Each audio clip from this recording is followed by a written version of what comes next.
Hey, everybody. Brian here this week. Trying to turn off the fan in my office here. So, not as professional as Jay. So, I don't have a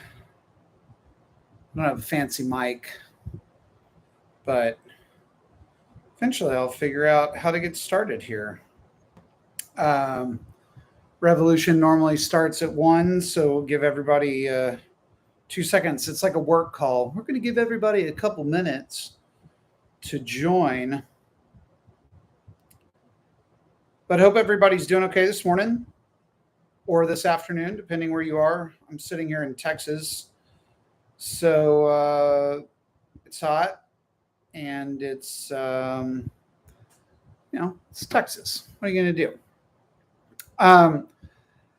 But appreciate you guys signing on. Appreciate everybody who supports Revolution. I'll start off with your support online. It's great, better than great. That's where the community is formed for Revolution. It's where we're able to ask tough questions. It's where we're able to advocate for groups that are not getting the voice that they need or the discussion that they need. So hopefully all of you guys won't just support today with your time or wherever, if you're watching this podcast, but you'll go to the website that's listed in the show notes or wherever your podcast notes are, and you'll give to Revolution.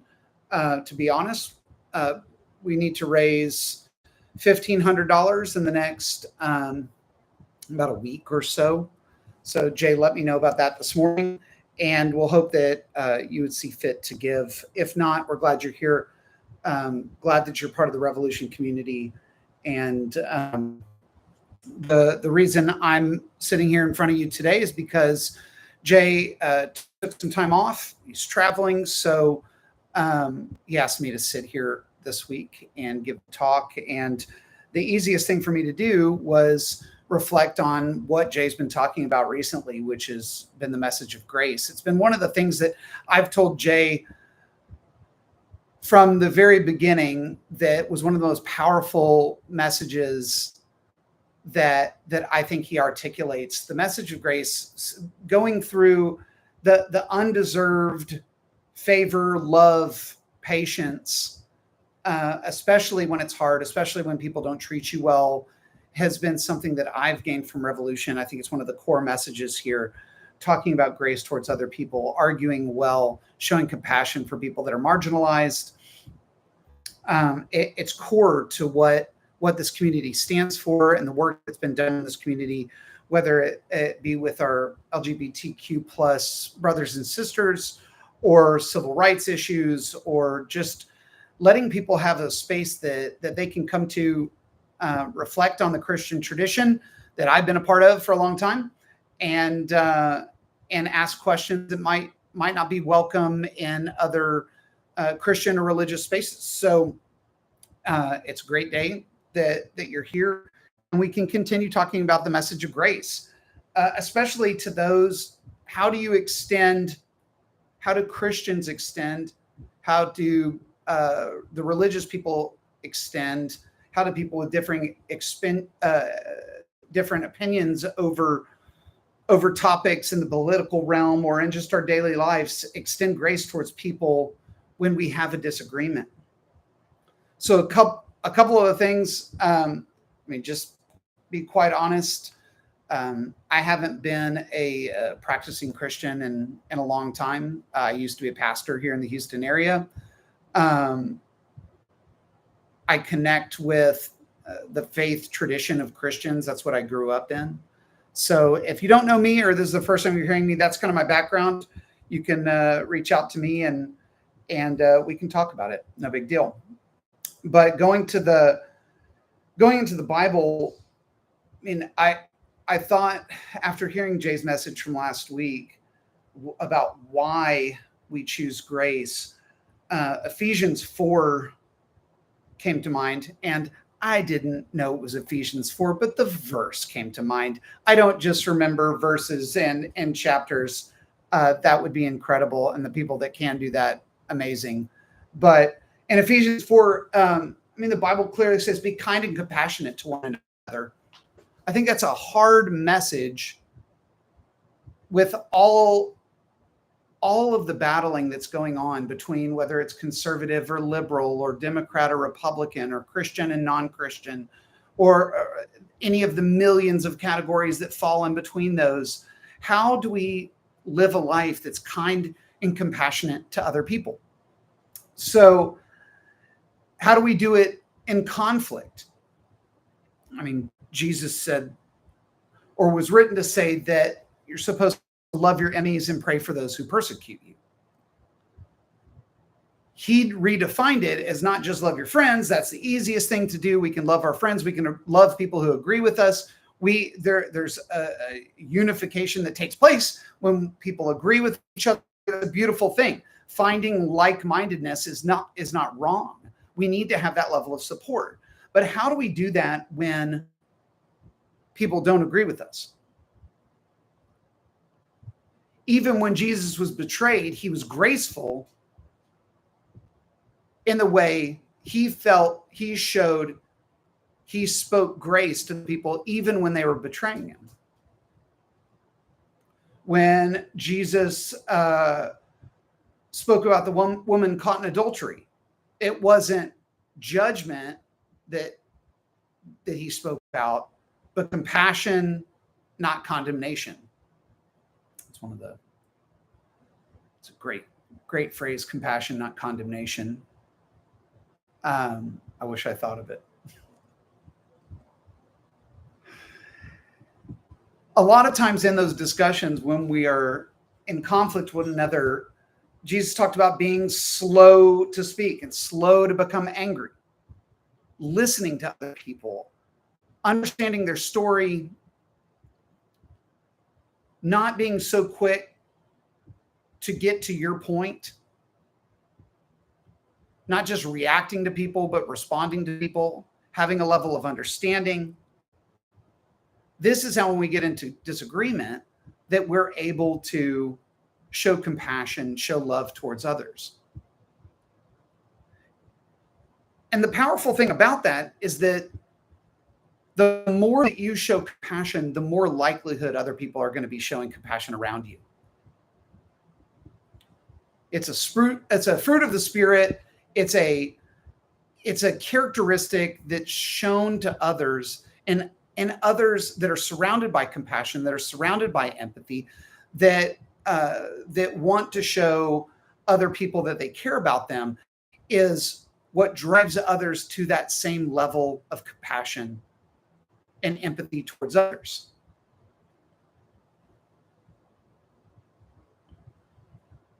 And I think the one thing that we hear about a lot of times is, well, if you're speaking truth towards other people, I saw this, we're all on social media, but I saw this guy who was talking to a street minister, guy holding the Bible, yelling, had a sign and stuff, and said, can you spend 2 minutes just trying to understand my perspective without trying to sell me on your perspective?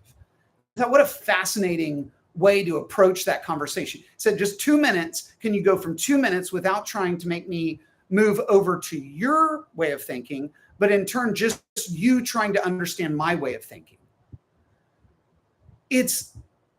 What an interesting way. Now, to be fair, this minister said, well, if you're in a burning building and you look like you're going to hell, am I going to spend 2 minutes trying to tell you what fire is, or try to understand how you got into the building, or spending any time at all? I'm going to try to save you from the fire. And that's a very common characteristic. Unfortunately, what this guy pointed out, who's making the video, how many times does that work? How many times have we seen people that are preaching on the street and they're blown off? How many real conversations have been had, not just to win the characteristic souls, but you're just trying to bring people over to your point of view? And that's empty, and it's hollow, and it's selfish, and it's narcissistic, and all of the things that cause people to walk away from the church, because they say that you don't care about me. You just care about getting your point across and scoring points on the board. And that's what soul's become. And I know a lot of you who grew up in the Christian tradition or grew up in a major denomination understand that. It's all about the souls. It's all about how many people are going to come in. It's how many members did we add. It's how much do each one of those members represent in terms of growth. And there's probably spreadsheets and bank accounts and measurement of that, where true grace is not looking to score points. True grace and understanding and empathy is trying to understand another person. So one of the things that I wanted this to kind of think about this next week is how do each one of us need to grow in showing grace? How can we each grow in showing grace to others? There are a lot of people that are not interested in showing other people grace. There are a lot of people that feel like they are being attacked, where it's impossible. That's a huge ask for them to show grace against the people that are coming after who they love, who they are, how they grew up, what they believe in, what economic standard that they're in. There's a ton of people that are just flat out being attacked, and it's hard to show grace in those moments. When I feel like one of my friends is attacked with a group of people that I love, if one of my family members is being attacked, it's very hard for me to be like, you know what, I need to be gracious in this moment. And what would Jay Baker do here? He would be loving to people. It's a huge ask.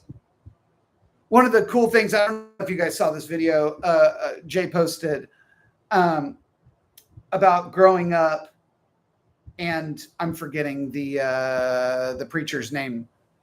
It just slipped my mind. But Jay talking about, this was the person who helped to get my dad out of prison. He was one of the guys who condemned my dad and said he was a cancer. But then this same person comes and advocates for my dad on the sake of my family, because it was what was best for him to not stay, for Jim not to stay in jail for 45 years. Go back and watch it. Go back on Instagram. Jay's got it on there. But I don't know that I have the ability to have that level of compassion to somebody who hurt my family. And it's a beautiful thing, and it affects others. And the messages that were received back were those of compassion. I mean, there are plenty of crappy people on the internet that only care about making sure that another person doesn't know, or that other person knows that they don't like them, don't agree with them. Here's how you're wrong. Instead of having any bit of understanding of how someone got to that point. So when I was thinking about a talk today, and the social media, how we show grace to others, what the platform is, how do you push back but with compassion? How do you not treat other people with angst and ire, and how do you do that in this space where it's 30-second clips or sound bites or comments behind a keyboard? How do you do that? If I were to write a letter to the internet and say, you're the most wonderful invention that has connected so many of us in the history of time, we've been able to reach out to the other side of the world in moments and make a human connection there that's been twisted, and people have become jaded, and there's misinformation, and there's just a bunch of shit peddling and consumerism. There's someone on the other side of that keyboard. There's someone, even if it's AI, somebody had to create AI. There's people on the other side of those keyboards. And what makes it, like, I don't go to the comments and just, like, if I don't agree with somebody, I'm not look at some of their other videos, try to find out how they got there. Sometimes I don't like how they got there, but to like sit there and like hammer out the keys of you're going to hell, or what a clown, or whatever the hateful things are that people just spew out from the safety of their phone or from the safety of their computer. What is that? Where does that come from? Why are people so broken that they have to take out that hate on somebody else? It goes back to that conversation where they say, can you even spend 2 minutes trying to know where someone came from? Or do you immediately have to, quote unquote, save them from the fire, save them from themselves, or tell them why they're wrong and you're right? Why does that matter in that conversation? You don't know this person. You have no connection. You're not speaking into their lives, to use a Christian term. All you're doing is hammering out what used to be 140 characters, but is now substantively larger. And now we have video posts and we're reacting, and we see something that could be a beautiful message about the memory of a pastor that influenced a young man's life. And that caused us to feel so moved that we're going to take out the keyboard. We're going to write about how you're wrong, how your family's wrong, how your friends are wrong, how your community is wrong. It's so easy for me to do that. I'm just type out the message real quick and I'm going to move on while dumping hateful words onto somebody else. And you could say, oh, don't read the comments. The comments are where the conversation happens. The comments are where the beauty happens, as well as the hate. There should be no reason for any of us to have to turn off our comments section because we don't want a side of the conversation to be able to interact with us. Like we should not have to fear that hateful interaction. And what I've seen more often than not is that it gets drowned out by a lot of love and compassion and respect and well wishes. But still, what are those things that you're going to remember when you're laying there at night and you say, it was that hateful person? Like why would they do that? What causes people to live that way? And it's hurtful to see my friends do that. I don't have a platform like Jay. I'm here to help Revolution. I want to see this succeed. I believe in the advocacy that's being done here. But Jay and I'm in Texas, he's in Revolution. We have to use the internet to interact with each other. We have to use the internet to interact with all of you.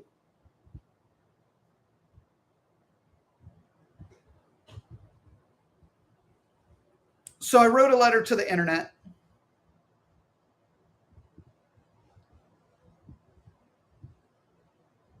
And I wanted to read it for you guys. This isn't going to be a long message today, but what I hope that is after you hear this letter to the internet, that we'll think about the way that we interact.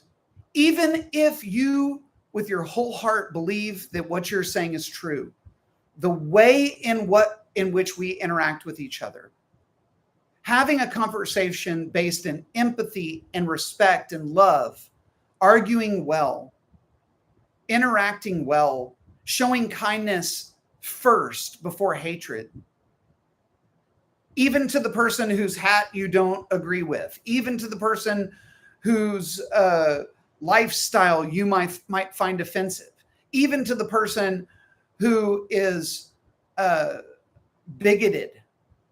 Being able to start with compassion, start with grace, and still speak truth. So here's Brian Yarbrough's letter to the internet. I hope all of you have a great week. We love each and every one of you. Please give if you're able, and we'll see you soon. Dear internet, grace is hard. It's not flashy. It doesn't trend. It doesn't go viral. Grace is quiet, slow. It takes its time. And in a space built for immediacy, outrage, and reaction, grace can feel like weakness, but it's not. Grace is strength, restrained, patient, and fiercely compassionate. You, internet, have given us so much access to knowledge, connection across oceans, platforms for the voiceless. You've also become a mirror, one that reflects back the best and the worst of who we are. We see empathy and cruelty sitting side by side, justice and judgment, honesty and humiliation. We celebrate and destroy often in the same scroll. And in all of this, grace feels like an interruption, a pause, a choice to say, I disagree with you, maybe even strongly, but I will not mock you. I will not dehumanize you. I will not forget that you're a person too. That's what grace is. It's treating someone better than they deserve. It's recognizing the humanity in someone, even when we're tempted to reduce them to a headline, a soundbite, or a single post. It doesn't mean that we stop calling out harm. It doesn't mean we hide from hard truths. But it does mean we hold those truths with humility, with gentleness, with a hope for healing rather than humiliation. With a hope for healing rather than humiliation. We forget that behind each username is a heart, a history, a person longing just like us to be seen and understood. Grace remembers that. Grace chooses to forgive when it's easier to resent, to listen when it's easier to dismiss, to stay soft when cynicism feels safer. Grace is not agreement. It's not compromise on principle, but it is a refusal to let bitterness win. It's the radical belief that love, even online, is still possible. So, internet, what if we gave each other more room to grow? What if we remembered that we too have gotten things wrong before? What if we let compassion shape our courage and let kindness deepen our convictions? We don't need more perfect people. We need more gracious ones. Grace may not get likes. It may not go viral, but it changes people. It slows the spiral. It opens the door to dialogue. And in a digital world starving for mercy, grace might just be the rebellion we all need. I love you guys. Have a great week.